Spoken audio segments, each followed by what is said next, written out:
हा आहे शिर्डी साईबाबाच्या मंदिरातला प्रसाद, जो की आपल्याला निशुल्क मिळतो आणि यामध्ये बुंदीचा प्रसाद आहे. त्यानंतर आज सोसायटीमध्ये ज्वेलरीचा स्टॉल लागलेला होता आणि ज्वेलरी म्हणजे आपल्या आवडता विषय आणि अशा ठिकाणी आपण जायचं नाही असं कसं होऊ शकतं. मग आम्ही सुद्धा गेलो ज्वेलरी पाहण्यासाठी. इथं खूप साऱ्या व्हरायटीच्या बँगल्स होत्या, मोत्याचे दागिने, त्यानंतर मंगळसूत्राच्या वेगवेगळ्या व्हरायटी, खूप साऱ्या छान छान गोष्टी होत्या.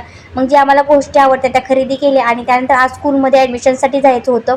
या स्कूलमध्ये आम्ही आज आणखी एका दिवशी येऊन गेलो होतो. त्या दिवशी रिटर्न एक्झाम होती आणि एक छोटासा इंटरव्ह्यू होता. या सगळ्या गोष्टी झाल्यानंतर मग तिथं ॲडमिशन दिलं जातं किंवा जर त्यांच्या क्रायटेरियामध्ये बसत असेल मुलगा ते एक्झाम पास वगैरे झाला तरच मग ते ॲडमिशन देतात. मग आम्हाला कॉल आला होता की तुमच्या मुलाचं सिलेक्शन झाले आणि तुम्ही ॲडमिशनसाठी येऊ शकता. मग त्यांनी जे काही डॉक्युमेंट्स वगैरे सांगितली होती ते घेऊन आम्ही या स्कूलमध्ये ॲडमिशनसाठी आलेले आहोत. आता इथं फॉर्म भरून रजिस्ट्रेशन करून बाकीचे जे काही फॉर्मॅलिटीज आहे त्या पूर्ण करून आज स्कूलमध्ये जाणार आहोत आणि त्यानंतर उद्या त्यांनी बुक्स वगैरे किंवा जे काही युनिफॉर्म वगैरे ते घ्यायचे ते उद्या रिटर्न डबल बोलवलेलं आहे.